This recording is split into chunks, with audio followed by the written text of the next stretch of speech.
আজি মই নিজৰ পুৰণি কৰ্মভূমিলৈ উভতি আহিছোঁ আৰু পুৰণা চেহেৰাবোৰ দেখি পাই মই যথেষ্ট আনন্দিত উৎফুল্লিত। আজি যদিও মই এটা নতুন সমষ্টি দলৰ হৈ কাম কৰি গৈ আছোঁ, কিন্তু মোৰ পুৰণা সমষ্টি কলিয়াবৰ লোকসভা সমষ্টিৰ প্ৰত্যেক ব্লক সভাপতিসকলক, প্ৰত্যেক মণ্ডল কংগ্ৰেছ সভাপতিসকলক, NSY যুৱ কংগ্ৰেছ, মহিলা কংগ্ৰেছ সবকে আজিও মই বিভিন্ন সময়ত মই মনত পেলাই স্মৰণ কৰোঁ আৰু কেতিয়াবা ময়ো অলপ দুখিত যে আকৌ যদিও মই তৃতীয়বাৰ সাংসদ হ'লোঁ, কিন্তু মই কলিয়াবৰ লোকসভা সমষ্টিৰ সাংসদ হ'বলৈ সুযোগ নাপালোঁ। যিয়ে নহওক, আজি আপোনালোকৰ মাজত আহি ইমান মৰম পাইছোঁ। আজি যিমান এইটো হল, যিমান ডাঙৰ এখন হল হয়, তাতকৈ বেছি মানুহ উপস্থিত হৈছে। আজি ইমান সুন্দৰকৈ সভা আয়োজন কৰা গ'ল। কিমান কষ্ট সকলোৱে কৰিছে মই ভালদৰে বুজি পাইছোঁ আৰু সেইকাৰণে আজি এই অনুষ্ঠানটো ভালদৰে আয়োজন কৰাৰ বাবে মই গোলাঘাট জিলা কংগ্ৰেছক বিশেষভাৱে মই শুভেচ্ছা জ্ঞাপন কৰিবলৈ বিচাৰিছোঁ আৰু গোলাঘাট জিলা কংগ্ৰেছৰ সভাপতি, ইনচাৰ্জত থকা সভাপতি গোলাপ শইকীয়া ডাঙৰীয়া, লগতে জিলা কংগ্ৰেছৰ বিষয়াসকল, ইয়াত উপস্থিত থকা বিভিন্ন আমাৰ দলৰ নেতৃত্ব লোৱা মানুহসকলে, যিসকলে আজি আমাৰ কংগ্ৰেছ দলটোক বহল কৰিবলৈ, শক্তিশালী কৰিবলৈ আমাৰ দিগন্ত বাইলুং ডাঙৰীয়া কোৱাৰ দৰে প্ৰায় 500 ওচৰত মানুহবোৰ আজি আমাৰ দলৰ ভিতৰত যোগদান কৰালে। আজি সেই সকলকো মই নিজৰ ফালৰ পৰা ধন্যবাদ আৰু শুভেচ্ছা জ্ঞাপন কৰিছোঁ। আজি এটা কথা আমাৰ প্ৰাক্তন বিধায়িকা ৰজিনা তিৰ্কী ডাঙৰীয়ানী ঠিকেই ক'লে যে আমি সকলোৱে বৰ্তমান সময়ত একগোট হৈ থাকিব লাগিব। আজি আমাৰ অসমৰ পৰিৱেশ যোৱা লোকসভা নিৰ্বাচনৰ পিছত আজি বহুত তাৰ ভিতৰত সলনি হৈছে। লোকসভা নিৰ্বাচনৰ পূৰ্বে আমাৰ দলৰ পৰা মানুহ এৰি বিজেপি দলটোক যোগদান কৰিছে আৰু লোকসভা নিৰ্বাচনৰ ফলাফলৰ পিছত এতিয়া মানুহে বিজেপি দলটোক এৰি এতিয়া কংগ্ৰেছ দলটোক যোগদান কৰিছে। এতিয়া পৰিৱেশটো বেলেগ হৈ গৈছে। আমি সকলোৱে দেখা পাইছো যে লোকসভা নিৰ্বাচনৰ ফলাফলৰ পিছত বিজেপি দলৰ ভিতৰতে বিভিন্ন ধৰণৰ শিবিৰ, বিভিন্ন ধৰণৰ লবি, বিভিন্ন ধৰণৰ আজি নিজৰ মাজত তেওঁলোকৰ শীতল যুদ্ধ আৰম্ভ হৈ গৈছে। এনেকুৱা এটা সময়ত ৰাইজ আমাৰ ফালে চাইছে। এনেকুৱা এটা সময়ত ৰাইজে আমাক একগোট হৈ থকাটো বিচাৰে। এনেকুৱা এটা সময়ত ৰাইজে বিচাৰে আমি কামবোৰ মিলিজুলি কৰিম। এনেকুৱা এটা সময়ত ৰাইজে বিচাৰে যে আমি নিজৰ কথা নহয়, ৰাইজৰ কথা লৈ, ৰাইজৰ বিষয় লৈ আমি মাত মাতিম বা বিভিন্ন ধৰণৰ আমি অনুষ্ঠান বা বিভিন্ন ধৰণৰ প্ৰচেষ্টা আমি হাতত লওঁ। তো সেইকাৰণে মই চবকে বিনম্ৰভাৱে আহ্বান জনাইছোঁ যে যি সময়ত বিজেপি দলে আমাক এটা ৱকঅভাৰ দি দিছে, যিদৰে তেওঁলোকে গোটেই ফিল্ডটো খালী ৰাখিছে, যিদৰে তেওঁলোকে বাৰম্বাৰ এটা পিছত এটা চেলবোৰ কৰি আছে, এনেকুৱা সময়ত পৰিস্থিতি লাভ লৈ আমি সকলোৱে একগোট হৈ সংগঠনটো আৰু শক্তিশালী কৰি আৰু আমাৰ পঞ্চায়ত নিৰ্বাচনে হওক বা বিভিন্ন আমাৰ কাউন্সিলৰ যিবোৰ নিৰ্বাচন হ'ব তাৰ বাবে প্ৰস্তুত হ'ব লাগে। মই ভাবো আমাৰ যোৱা নিৰ্বাচনত আমি এটা শক্তি পালোঁ, এটা গতি পালোঁ, কিন্তু যদি আমি শক্তি লাভ নুঠাওঁ, যদি আমি এই গতি লাভ আমি নুঠাওঁ, তেতিয়া পৰৱৰ্তী সময়ত আমি দেখা পাম যে আমি নিজকে যিমান আগবাঢ়ি থকা ভাবিছিলোঁ, আমাৰ লাহে লাহে লাহে আমাৰ আগৰ সেই পৰিস্থিতিটো নাইকিয়া হৈ আকৌ পুনৰবাৰ আমাক কষ্ট কৰিবলগীয়া হৈছে। কিন্তু যদি আমি আজিৰ পৰা গতিটো ধৰি ৰাখোঁ, আজি এই অনুষ্ঠান কৰোঁতে সকলোৱে যিদৰে একগোট হ'ল, আজি অনুষ্ঠান কৰোঁতে সকলোৱে যিদৰে ত্যাগ কৰিলে, কষ্ট কৰিলে, যদি এনেদৰে আমি কামখিনি কৰি যাওঁ, তেতিয়া আপোনালোকে দেখা পাব যে যি আমাৰ ভাস্কৰ জ্যোতি বৰা ডাঙৰীয়াই ক'লে যে যোৰহাট লোকসভা নিৰ্বাচনত আমি যোৰহাটৰ ভিতৰত গোটেইবোৰ সমষ্টি আমি জিকিলো আহা আমাৰ বিধানসভা নিৰ্বাচনত গোলাঘাট জিলাৰ ভিতৰত আমি 5টা সমষ্টি আমি জিকিবলৈ আমাৰ ক্ষমতা আমাৰ ওচৰত আৰু এয়া হৈছে আমাৰ লক্ষ্য এয়া হৈছে আমাৰ উদ্দেশ্য যে আজি যোৰহাটত আমি প্ৰায় গোটেইবোৰ সমষ্টি জিকিলো শিৱসাগৰত আমি গোটেইবোৰ সমষ্টি জিকিলো চৰাইদেউ আমি জিকিলো তেতিয়া আহা বাৰ আমাৰ উদ্দেশ্য হ'ল আৰু মোৰ নিজৰ ব্যক্তিগত সংকল্প যে গোলাঘাটৰ ভিতৰত আমি 5টা সমষ্টি আমি বিজয় লাভ কৰিব লাগিব আৰু মই কথা দি আহিছো কেন্দ্ৰত আমি অলপ দিন আগতে যেতিয়া পাৰ্লিয়ামেণ্ট চলি আছিল মোক কেন্দ্ৰ আমাৰ নেতৃত্বই সুধিছিল যে আহাবাৰ অসমত কি হ'ব মই ক'লো যে আহাবাৰ অসমত কংগ্ৰেছৰ নেতৃত্বৰ চৰকাৰ হ'ব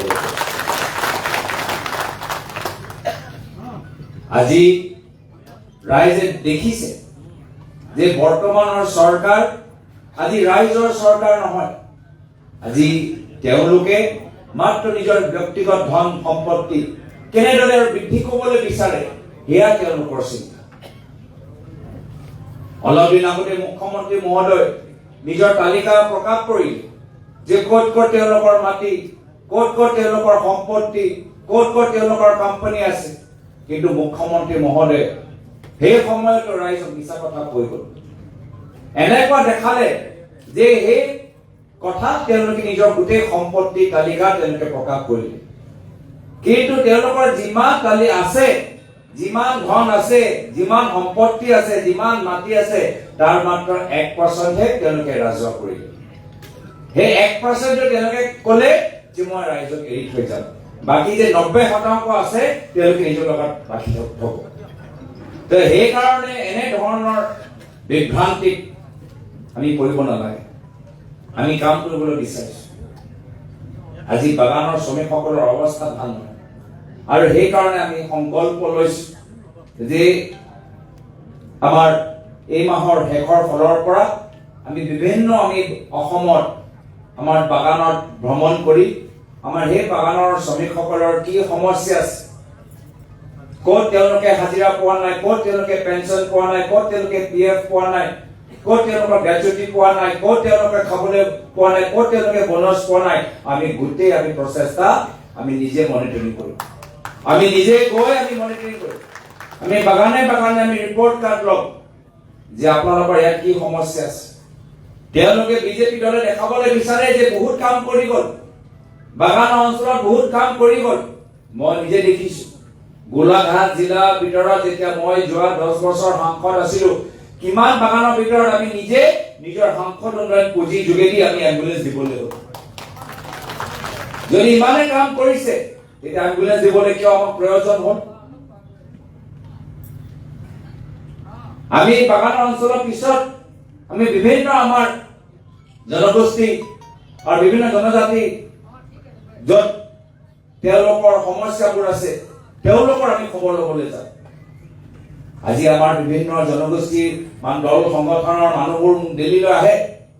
মোক কয় যে আমাৰ এইখিনি কথা এইখিনি সমস্যা উত্থাপন কৰক আমাৰ কাউন্সিলৰ বিষয়ে উত্থাপন কৰক কাৰ্বি কাউন্সিলৰ কথা উত্থাপন কৰক তিৱা অট'নমাছ কাউন্সিলৰ কথা উত্থাপন কৰক আমি সেইখিনিও আমি সেই অঞ্চলত যাব লাগিব আমি তাত গৈ মানুহৰ কি সমস্যা আছে আজি Karbi council Tiwa autonomous council BTC আমাৰ বড়োলেণ্ড টেৰিটৰিয়েল কাউন্সিলৰ এই কাউন্সিলৰ ভিতৰতো যথেষ্ট সমস্যা আছে আমি এইখিনি কথা আজি ইয়াত কিয় কৈছো ইয়াত সেইকাৰণে কৈছো যে আমাৰ গোলাঘাট জিলা এটা মিনি আসাম এটা মিনি অসম ইয়াত বাগান আছে ইয়াত আমাৰ অসম নাগালেণ্ড সীমা থকা বিভিন্ন অৰিয়ন ভাগৰ মানুহবোৰ তেওঁলোকৰ বিভিন্ন বেলেগ ধৰণৰ সমস্যাবোৰ আছে আমাৰ ব্ৰহ্মপুত্ৰ নদী কাষত থকা বানপানী গৰাখহনীয়া সমস্যা লৈ সন্মুখীন হৈ থকা আমাৰ মধ্য ব্ৰহ্মপুত্ৰ মানুহবোৰ আছে বিভিন্ন আমি ঠাইত সোমাই বিভিন্ন আমাৰ দল সংগঠন ভাতৃ সংগঠনৰ যোগেদি আমি মানুহৰ কথাবোৰ উল্লেখ কৰিব লাগিব উত্থাপন কৰিব লাগিব আৰু মই আশা কৰো যদি আমি এনেদৰে আমি কাম কৰি যাওঁ তেতিয়া ৰাইজে নিজে ক'ব ৰাইজে পিছত গৈ নিজে ক'ব যে আহাবাৰ বিধানসভাত এইজন ব্যক্তি আমি টিকেট দিলে তেওঁ জিকিলে আমাৰ জিকাৰ আটাইতকৈ বেছি সম্ভাৱনা আছে কিন্তু যদি আমি এই সময়ত যদি আমি কাম নকৰোঁ যদি এই সময়ত আমি ৰাইজৰ মাজত নাথাকো শেষৰ সময়ত দলৰ নেতৃত্বৰ ওচৰত গৈ টিকেট বিচাৰিলেও টিকেট নাপাব এই মাজৰ সময়টো আটাইতকৈ গুৰুত্বপূৰ্ণ এই মাজৰ সময়ত মই নিজৰ ফালৰ পৰা প্ৰাক্তন সাংসদ হিচাপে মই মন কৰি আছো যে কোন কিমান কাম কৰি আছে আৰু এই প্ৰাক্তন সাংসদ হিচাপে সব কথাবোৰ চিনি পাওঁ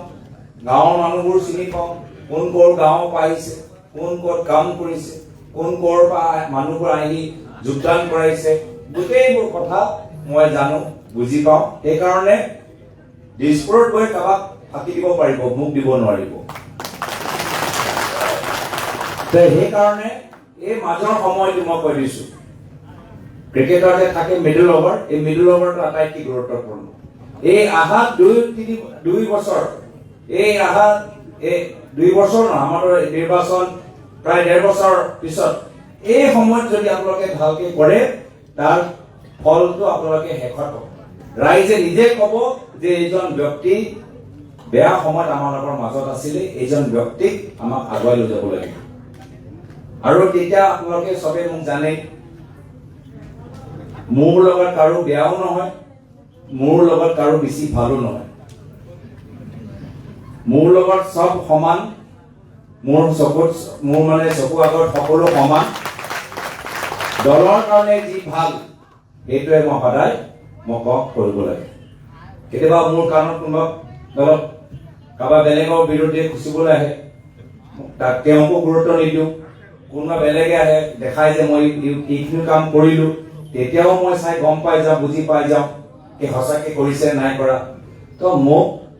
কথা কৈ মোৰ কাণত মানে খুচুচ কৰি একো লাভ নাই ফিল্ডত থাকক সব খবৰ মই পাই থাকিম ফিল্ডত থাকক সব খবৰ মই পাই থাকিম একো চিন্তা কৰিব নাই আৰু কিয় পাই থাকিম জানে মানে মোৰ সিক্ৰেট মানে মোৰ কি কয় আমাৰ গুপ্ত মানে আমাৰ যে অস্ত্ৰ আমাৰ গুপ্ত অস্ত্ৰ হল আমাৰ ব্লক কংগ্ৰেছৰ সভাপতিসকল এইখিনি আমাৰ মেইন মানুহ যদি ব্লক কংগ্ৰেছ সভাপতিসকল সন্তুষ্ট নহয় তেতিয়া মোক সন্তুষ্ট কৰিব নোৱাৰিব এতিয়া আমাৰ লাচিত বৰা থিয় হওক আমাৰ পদুমণি মদন বৰা আমাৰ বৰপথাৰ বিজয় ফুকন আমাৰ গোলাঘাট টাউনৰ ভূপেন ৰাজখোৱা আমাৰ বোকাহাটৰ শ্ৰীমন্ত শইকীয়া আমাৰ থিয় হৈ থাকক ব্লক কংগ্ৰেছ সভাপতি থিয় হৈ থাকক আমাৰ বোকাহাট টাউনৰ লক্ষী শইকীয়া আমাৰ বোমাৰী মাধৱ শইকীয়া নকুল নাই আজি ইয়াত তাৰপিছত আমাৰ উত্তৰ কাকডঙা ভৱেন গগৈ কঁঠালগুৰি আমাৰ টংককমল গগৈ ডাঙৰীয়া আমাৰ কলিয়াবৰ আৰু ক'ত গ'ল কলিয়াবৰ ৰাজীৱ বৰুৱা ডাঙৰীয়া আছে মাজে মাজে এওঁৰ পৰা খবৰ লৈ থাকিম মই মৰংগী জিদান ক'ত গ'ল জিদান নাই এইবোৰ চব খবৰ লওঁ কোন কোন থাকে ৰাষ্ট্ৰলকে কোন নাথাকে মৰংগী জিদান নাই বোকাহাটক ক'লো কোনোবা থাকি গ'ল নেকি